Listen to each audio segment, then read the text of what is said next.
안녕하십니까. 생활 밀착형 뉴스 지향적 투자라는 바른 시원합니다. 오늘은 이제 P&K 임상연구센터라는 이제 기업을 영상으로 가져왔는데요. 이 기업은 이제 피부 임상에 이제 끝판왕 기업이라고 이제 제목을 달았고요.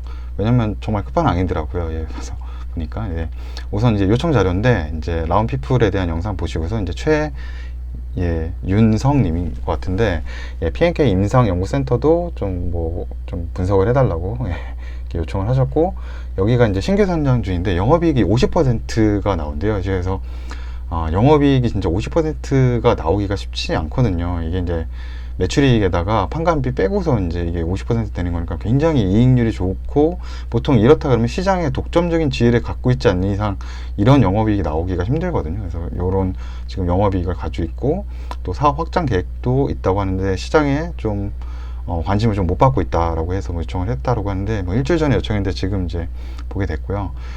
솔직히 계속 전부터 좀 보긴 했는데 뭔가 마무리 작업하기는 게 좀 늦어져서 오늘 영상을 올리게 된 거고, 우선 이제 보시게 되면 이제 P&K 임상 연구센터라고 돼 있고요. 이제 코스닥에 상장돼 있다고 나오죠.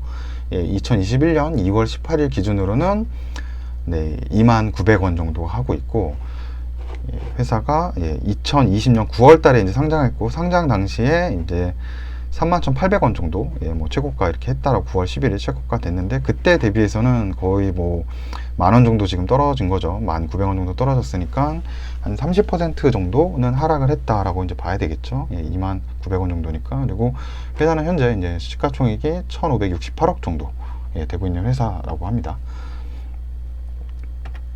그리고 이제 아까 얘기했지만 이게 9월달 정도, 2020년 9월달 정도에 신규 상장되었잖아요. 신규 상장주에서 항상 좀 체크해야 될 게, 어느 정도 좀 지나고 나서 이제 보호예수 기간이 끝나면 이제 물량이 좀 쏟아질 수도 있거든요. 그래서 최근에, 왜냐면은 이 신규 상장주들이 되게 핫했잖아요. 시장에 좀 이슈 받고 최근 단기간에 막 오르는 주식들도 굉장히 많았고 그랬거든요. 그래서 그런 주식들이 이 보호 예수 기간이 끝나면은 이제 기존에 상장 이전에 이제 들어갔던 그런 주주들이 물량을 쏟아낼 수도 있거든요. 그래서 항상 보는 게 그 사람들의 지분율이 어느 정도 되는지하고, 그러니까 상장 이전에 이제 투자했던 사람들 지분율하고 이 보호 예수 기간 끝나는 기간이 어느 정도 좀 체크를 해봐야 되는데, 여기는 이제 6월 달이 되니까 6월 달, 그러니까 3개월하고 6월 달 같은 경우 요 4개가 되겠죠. 요 4개가 해당이 되는데, 이게 이제 한 2월 달부터는 이제 물량이 이제 쏟아져 나올 수는 있는 거죠. 2021년 2월 달부터.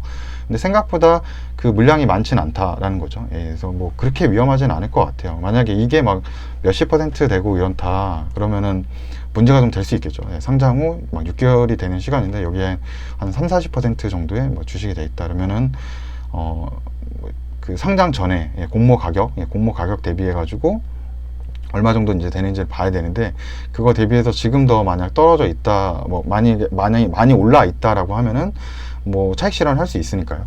그래서 공모 희망 가격이 이 정도로 나오는데, 그래서 좀 조심해야 된다는 거죠. 근데 최근에 가격도 좀 떨어진 것도 있고, 그 다음에 이 지분율, P&K 임상연구센터는 지분율이 나올 만한 보호예수 물량이 크지 않다. 그리고 대주주 같은 경우는 이렇게 물량을 쉽게 시장에 내놓지는 않을 테니까요. 그래서 그런 부분으로 크게 위험성은 좀 없어 보이죠. 일단은 그런 거 한번, 신규 상장주는 1년 안 된 주식들은 한번 신규 상장은 항상 보호예수 기간하고 지분율 어느 정도 되는지, 그 다음에 최초 이 공모 가격하고 지금 현재 가격하고 얼마나 이제 괴리율 차이가 많이 상승을 했는지도 좀 봐야 되는 거죠.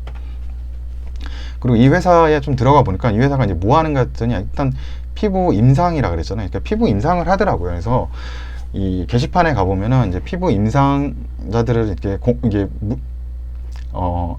이 임상자들은 이제 찾는 거죠. 찾아가지고 그 사람들한테 이제 시험자들을 이제 찾아서 콜라겐 마스크 4주간 눈가 주름 시험을 한다라고 해요. 그래서 이런 거 하면은 나중에 교통비 해가지고 4회 방문하면은 14만 원 정도 준다고 합니다. 그래서 이런 그 지원자들에게 이런 교통비나 이런 돈도 주고, 또 이런 데이터를 통해서 어떤 결과물을 만들어 가지고 이제 의뢰한 기업들이죠. 이제 자신네들이 이제 어떤 콜라겐 마스크에 대해서 눈가 주름에 대한 시험 데이터가 필요한 그런 기업들에게 이제 제공을 해주는 것 같아요. 그래서 이런 여러 가지, 여기 사이트 들어가시면 아마 보실 수 있는데,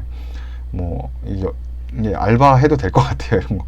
사회 방문해서 13만 원 준다고 하는데 무직자라면은 뭐 주중에 일 안 하시는 분들이라면 좀 한번 도전해 보시면 괜찮을 것 같다는 생각 들고, 근데 뭐 또 보니까 뭐 세럼에 이제 색소 침착 개선 시험자 모집한다고 이렇게 돼 있는데, 뭐 3회 방문에 이제 9만 원 주고 뭐 방문마다 3시간 이렇게 된다라고 돼 있는데, 여기 보시면은 성인 여성이 필요한 거고 만 30대에서 55세인데, 만약에 참여 조건 중에 센터 와서 얼굴에 김이나 주근깨에 색소 침착이 없으시면 탈락되신다고 해요. 그러니까 거짓말로 가시면 안 되는 거고, 그리고 뭐 또 다른 거 같은 구치 측정도 있는데, 여기 뭐 성인 20대에서 59세 남성인데 뭐 교통비 한 2회 방문하고 6만 원을 준다 그랬는데, 구치 측정 후 수치가 낮을 시에는 교통비 지급 없이 탈락이 된다라고 해요. 그러니까 정말 확연하게 구치가 심한 사람만 테스트를 해야 된다는 거고, 그러니까 요거 이제 모집 테스트 요강을 보고 거짓이 아닌 정말로 그거에 해당되는 분들은 가서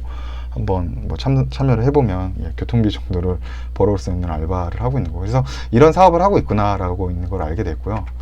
그리고 이제 이 회사의 이제 주요 매출을 보니까, 매출이 아까 얘기했던 대로 이제 화장품 인체 적용 시험 서비스가 이게 2020년 3분기 기준으로 해가지고 이제 108억 정도 되더라고요. 매출액이 108억이고, 뭐 다른 인체 기타 서비스가 있는데 이런 건 아직 비용이 낮고 비율이 낮고 이게 95% 이상에 해당되는 거죠. 그래서 뭐 국내에 어떤 뭐 화장품이 신규 출시한다, 어떤 아니면 물질을 새로 출시한다, 그거에 대한 효과나 이런 거를 임상 데이터가 좀 필요할 텐데, 그런 것들을 공식화해주는, 공증화해주는 회사라고 이제 보면 될 것 같아요, 이 회사가. 그리고 회사의 매출 실적을 보면 2017년도, 18년도 이제 점점 분기가 늘면서 2020년 3분기까지 보시면은 뭐 기타 부분도 조금씩 뭐 늘고 있긴 하지만, 제일 중요한 이제 화장품 인체 적용 시험이 17년도에 이제 78억 정도 한 거고요. 18년도에는 92억, 꾸준히 성장을 하고 있고, 19년도에는 이제 100억이 넘어갔죠. 111억. 그 다음에 2020년도 3분기, 이게 이제 상장 당시였죠. 9월달.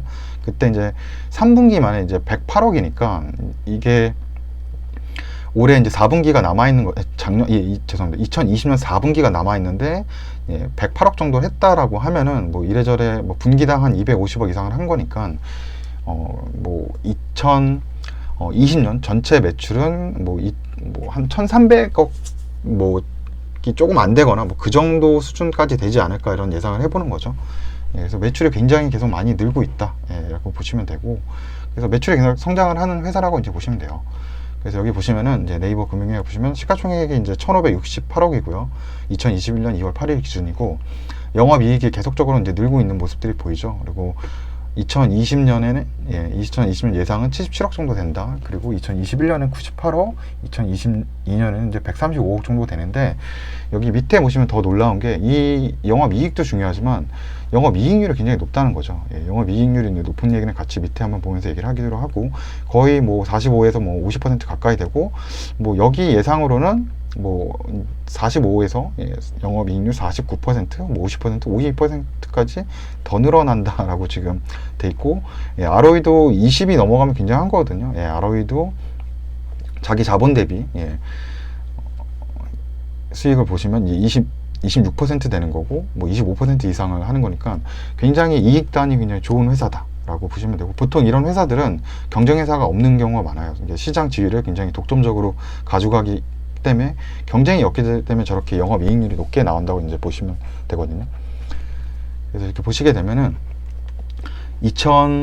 동사의 이 회사의 2017년도부터 19년도까지 미용기기 인체 적용 시험 건수인데, 매출액이 총 방송 횟수가 2017년도에 22회 중에 이 회사가 2건이었고, 이게 홈쇼핑 채널에 이제 미용기기 등의 어떤 임상에 대한 그 방송에 노출됐을 경우 2018년도에 119건이었고, 그때 64건이 되었고, 그다음 2019년도에는 202건 중에 반이 넘어가죠. 115건. 그러니까 점차적으로 시장에 대한 점유율이 벌써 2018년도부터 50%가 넘게 이제 점유를 하고 있다라고 이제 보시면 되죠. 그래서 특히나 이제 그 홈쇼핑 채널에서 어떤 사람들이 사기 전에 뭔가 그런 화장품이나 미용 제품들, 미용 기구들에 대해서 이제 설명을 할 텐데, 사람들이 많이 이제 보고 사는 게 어떤 이런 뭐 임상 데이터나 뭐 공증을 해줄 수 있는 기관에서 나온 데이터나 자료들을 이용하겠죠. 그렇기 때문에 이 지금 P&K 임상연구센터에 대해서 그런 기업들이 돈을 주고서 어떤 임상 데이터를 본인들이 원하는 결과를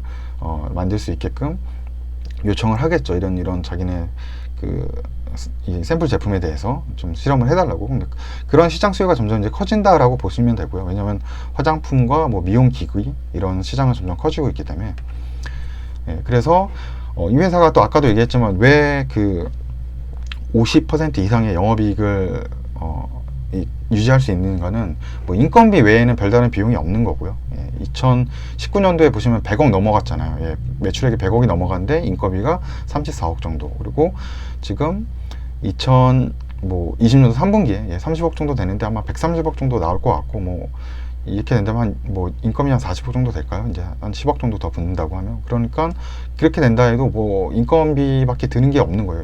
제 사용되는 어떤 비용 중에, 매출 중에서 크게 차지하는 것 중에 비용은 거의 아까 얘기한 피험자라 그러죠. 임상 대상자의 교통비가 거의 뭐 인상되고는 있지만 요거 외에는 크게 없다는 거고, 요거 피임상자의 교통비 이외에 원가 발생 금액이 크지 않다는 거죠. 그러니까 여기 회사는 뭐 따로 크게 뭐 자체적으로 공장을 가지고 있거나 뭐 제품을 만들기 위해서 큰 뭐 연구 개발이나 이런 부분이 필요한 게 아니고, 이런 피험자를 모집하는 일만 하면 되잖아요. 그리고 이제 성분에 대해서, 데이터에 대해서 리포트 같은 거 아마 만들어 줄 것 같은데, 그래서 이제 이익률이 좀 높게 나온다고 생각이 들고요. 그리고 뭐 수주에 대한 것도 나와서 어떤 수주 영업상으로 뭐 기재하지 않았다는 부분도 있는데, 총 수주 금액이 139억 이렇게 있던 것 중에 지금 한 25억 정도 남아 있는데, 이게 계속적으로 이제 나올 거고, 이거는 2020년 9월 말 기준이라고 이렇게 나오고 있고요. 그리고 이제 회사에서 이제 유동 자산을 좀 봤는데,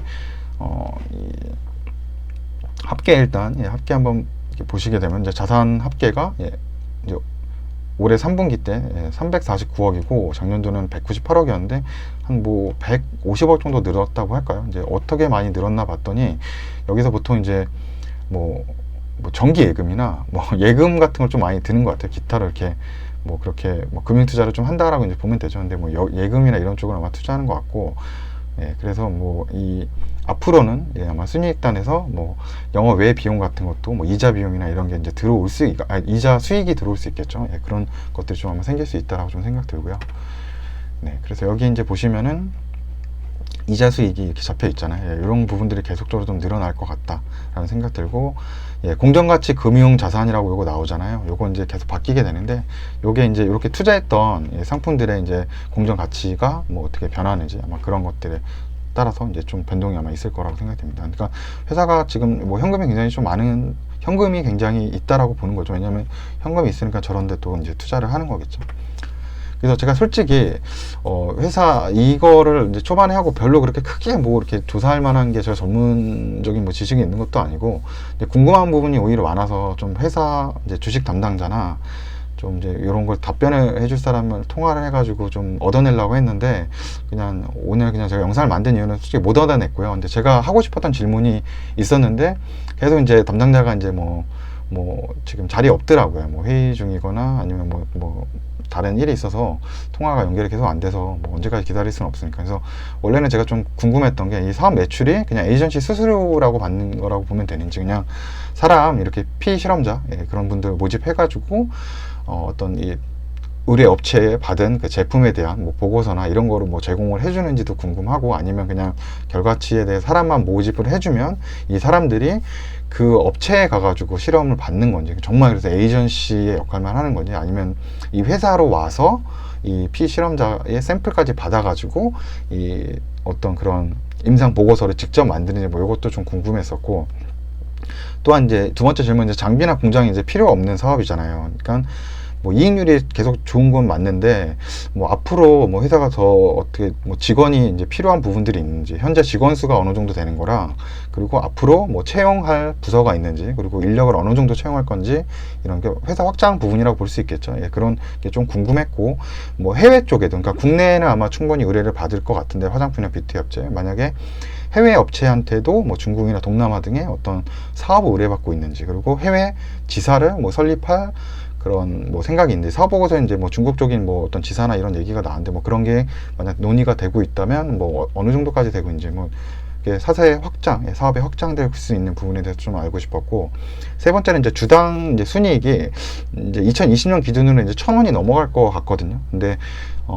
기존에 이제 배당이나 이런 계획이 없었는데, 뭐 회사가 솔직히 뭐 설비 투자하는 것도 아니고, 뭐 큰 부채가 있는 것도 아니고, 예, 그래서 뭐 주주 환원 차원에서 배당이 충분히 가능할 거라고 이제 보이는데, 혹시 배당을 안 하는 이유가 있는지도 궁금했고, 배당을 안 하면은 그런 뭐 현금을 과연 어디 자금을, 이 잉여금 같은 경우 자금을 어디다 이제 사용할 것인지, 뭐 신사업을 뭐 짓는다든지, 뭐 투자의 계획인지, 뭐 이런 부분들을 좀 물어보고 싶었거든요. 근데 뭐 연락이 뭐 매끄럽게 되지 않다 보니까 그 담당자는 이렇게 알 수가 없어서, 이런 부분까지는 제가 파악을 못 해봤어요. 좀 이런 것까지 답변을 얻었으면 더 좋았을 것 같은데, 그런 부분들이 있고, 그리고 뭐 회사가 보니까 주가는 생각보다 뭐 계속 회사가 느는 거에 비해서 아직은 크게 신호는 없는데, 그렇다고 보면은 이제 1,568억이 이익률 뭐 77억 정도에 대해서 과연 뭐 싼지 안 싼지는 봐야 되겠죠. 한 뭐 20배 정도 된다고 봐야 되겠죠. 영업이익 기준으로 한 77억이면은 한 20배 하면은 뭐 1,400원 뭐 이 정도 되는 거, 1,500 되는 거니까요. 그래서 지금 뭐 멀티플이 한 20배 정도 뭐 된다고 이제 보시면 되는데, 요거를 좀 아마 제 생각에 영업이익은 꾸준히 늘 것 같아요. 그래서 뭐 계속 는다 그러면은 이제 시가총액이 또 구간이 이제 저평가되는 구간들은 언젠가 오겠죠. 근데 더 중요한 거는 이 영업이익률이 계속적으로 유지가 될 수 있는지, 이렇게 높은 영업이익률이 유지되는지를 체크하는 게, 분기별로 체크하는 게 더 중요할 것 같고요. 그래서 이 영업이익이나 이 ROE 같은 경우가 좀 떨어지지 않는지 봐야 될 것 같아서, 만약에 뭐 떨어졌다 그러면 그 이유를 빨리 찾아가지고, 뭐 시장에 강력한 뭐 경쟁 업체가 나타났다든지, 아니면 뭐 이제는 뭐 이렇게 사람으로 하는 것이 아니라 뭐 다른 기술들을 이용해서 한다든지, 아니면 이 임상연구센터가 굳이 필요치 않은 이제 시장의 어떤 뭐 변화가 생겼다든지, 뭐 그런 이유가 있을 수 있거든요. 그래서 그런 거를 투자하면서 체크를 하면 될 수 있을 것 같아서, 제일 중요한 거는 영업이익률이 떨어지지 않는지를 3분기 보고서가 나올 때마다 좀 확인하는 게 중요할 것 같고, 이익률은 무조건 그냥 성장을 할 것 같아요. 왜냐면 여기는 뭐 커지고 있는 사람이기 때문에. 그래서 뭐 지금 시가총액이 저는 모르겠습니다. 이게 뭐 비싼지, 지금 이익률에 비해 싼다고는 뭐 어떻게 평가는 할 수 없지만, 뭐 앞으로는 뭐 계속 영업이익이 증가한다 그러면 시가총액이 이제 낮게 이제 보여지는 구간은 올 수가 있겠죠. 그래서 그런 부분으로 좀 중점적으로 생각해서 투자를 하시면 되지 않을까 생각이 들고요. 저도 뭐 솔직히 잘 모르는데 굉장한 회사인 것 같습니다. 우선은 영업이익률이 50%를 지킨다는 거는 거의 독보적인 존재다. 시장에서 거의 독보적인 사업을 하고 있고, 독과적인 지금 점유율을 가지고 있다라고 이제 보시면 될 것 같습니다. 영상은 이 정도까지 만들었고요. 그래서 뭐 의뢰하신 분이 있어서 만들었는데, 그래서 뭐 시청을 만약에 끝까지 해주신 분 계시다면은 감사드리겠습니다. 시청해주셔서 감사합니다.